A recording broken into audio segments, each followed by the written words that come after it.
যত chicken recipe খেয়েছি এটা হলো তার মধ্যে সবথেকে সেরা একটা চিকেনের রেসিপি।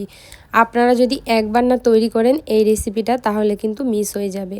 অবশ্যই আপনারা চিকেনের এই রেসিপিটা অন্তত একবার তৈরি করে দেখবেন। তো চলুন প্রস্তুতি দেখিয়ে দিই। সবার প্রথমে একটা প্যানের মধ্যে নিয়ে নিচ্ছি কিছুটা পরিমাণ সাদা তেল। তেলটা গরম হয়ে গেলে দিয়ে দিতে হবে কিছুটা গোটা গরম মশলা, 1 চামচ জিরে, 3টে এলাচ, 2 টুকরো দারচিনি, একটা বাদল ফুল দিয়েছি। আপনারা আপনাদের কাছে যেরকম গরম মশলা থাকবে গোটা সেগুলি অল্প অল্প ব্যবহার করতে পারেন। গরম মশলাটা সুন্দর করে ভাজা হয়ে গেলে এবার এর মধ্যে দিয়ে দিতে হবে পেঁয়াজ বাটা। এখানে 2টো পেঁয়াজকে আমি জল ছাড়া মিক্সিতে খুব ভালো করে বেটে নিয়েছি। হাই ফ্লেমে পেঁয়াজটা এমন ভাজতে হবে পেঁয়াজের যাতে কালারটা না চেঞ্জ হয়, কিন্তু কাঁচা গন্ধটা হালকা যাতে পেঁয়াজের চলে যায়। তো চলুন এইভাবে পেঁয়াজটা ভেজে নিই। দেখুন পেঁয়াজটাকে অনবরত নাড়াচাড়া করে আমরা ভেজে নিয়েছি। পেঁয়াজটা দেখবেন, দেখেই বুঝতে পারবেন যে পেঁয়াজটা ভাজা ভাজা হয়ে গেছে হালকা। যখন ঠিক এরকম হয়ে যাবে তখন এর মধ্যে দিয়ে দিতে হবে চিকেন। এখানে 500 গ্রাম মতো চিকেন নিয়েছি। আপনারা চিকেনের কোয়ান্টিটিটা বাড়িয়ে কমিয়ে অবশ্যই পরিমাণ বুঝে আপনারা ব্যবহার করবেন।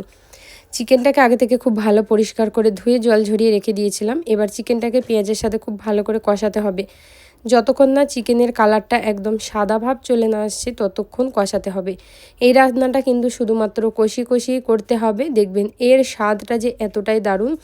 আর চিকেনের যেটা একটা নিজস্ব স্বাদ থাকে সেটা অবশ্যই এই রান্নায় আপনারা পাবেন। চিকেনটার কালার দেখুন এখানে একদম যখন চেঞ্জ এরকম হয়ে যাবে, মিডিয়াম ফ্লেম করে চিকেনটাকে কিন্তু ভেজে নিয়েছিলাম আমি।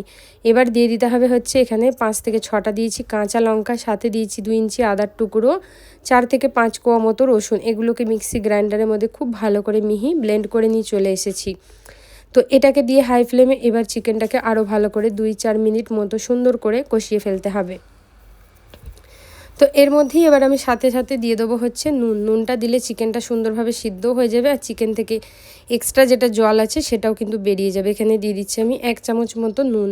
আপনারা টেস্ট অনুসারে নুনটা ব্যবহার করবেন। সাথে দিয়ে দেবো হচ্ছে চিলি ফ্লেক্স, এখানে 1 চামচ ভর্তি করে দিলাম।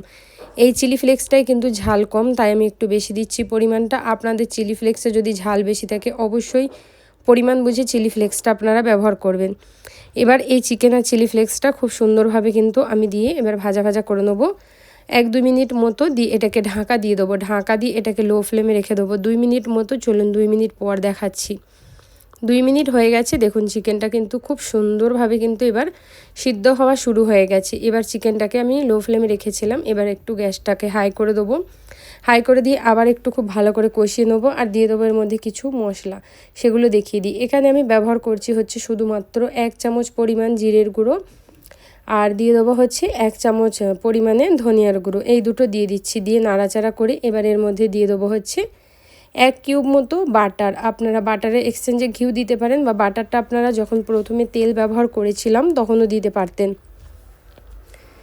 বাটার দিয়ে একটু নাড়াচাড়া করে মিক্স করে নেবো। বাটার দিয়ে মিক্স করা হয়ে গেলেই দেখুন দেখবেন যে যেই মশলাটা ছিল সেটা কিন্তু খুবই শুকিয়ে আসবে। যখন মশলাটা এরকম শুকিয়ে আসবে তখন দিয়ে দিতে হবে দই।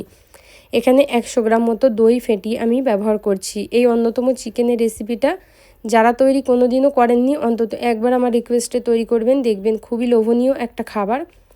আর চিকেনের স্বাদ বদলাতে কিন্তু অবশ্যই তৈরি করবেন। এটা কিন্তু সেরা একটা চিকেনের রেসিপি। দইটা দিয়ে হাই ফ্লেমে খুব ভালো করে নাড়াচাড়া করে চিকেনটাকে সুন্দর করে কিন্তু কষিয়ে নিলাম। চিকেনটা কষানো হয়ে গেলে এবার চিকেনটাকে আমি ঢাকা দিয়ে দেবো। দিয়ে মিডিয়াম ফ্লেম করে এটাকে ঢেকে রাখবো আরও 5 মিনিট মতো। 5 মিনিট পর দেখাচ্ছি। দেখুন 5 মিনিট হয়ে গেছে। এখানে চিকেনটা থেকে তেলটা কিন্তু একদম আলাদা হওয়া শুরু হয়ে গেছে। চিকেনটাকে প্রায় আমাদের শেষের দিকে কিন্তু রান্নার, এখনও কিন্তু পুরোটা হয়নি, অবশ্যই পুরোটা দেখে যাবেন।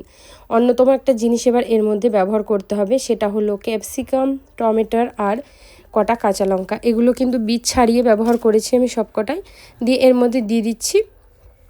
দিয়ে একটু ভালো করে নাড়াচাড়া করে দিতে হবে। নাড়াচাড়া করে মিক্স করে এবার এটাকে একটুখানি 1 থেকে 2 মিনিট মতো কষিয়ে নিতে হবে। দেখুন জলটা কিন্তু খুব ভালো করে কিন্তু শুকিয়ে এসছে, দইয়ের যেটা জল ছিল।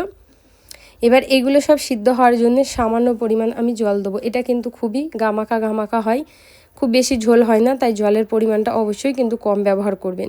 দিয়ে ঢেকে রেখে দেবো প্রায় 5 মিনিট মতো লো ফ্লেমে। তারপরে দেখাচ্ছি। বন্ধুরা যদি এতক্ষণ ভিডিওটা ভালো লেগে থাকে অবশ্যই লাইক করে দেবেন, কমেন্ট করবেন আর সাথে ভিডিওটা বেশি বেশি শেয়ার করবেন।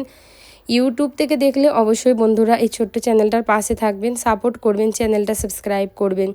আর ফেসবুক পেজ থেকে দেখলে পেজটাকে বন্ধুরা অবশ্যই ফলো করে নেবেন এরকম নতুন নতুন রেসিপি পাওয়ার জন্যে।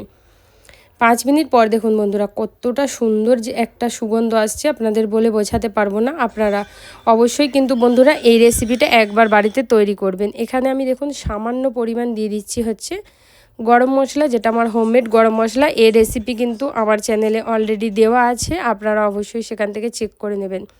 সাথে 1 চামচ ঘি দিয়ে এবার গ্যাসের ফ্লেমটা অফ করে দিচ্ছি, দিয়ে সার্ভ করে নিচ্ছি। গরম গরম ভাত, রুটি, পরোটা, বিরিয়ানি, পোলাও সবের সাথে খেতে পারবেন। পুরো ভিডিওটা দেখার জন্য আপনাদের অসংখ্য ধন্যবাদ, পাশে অবশ্যই থাকবেন।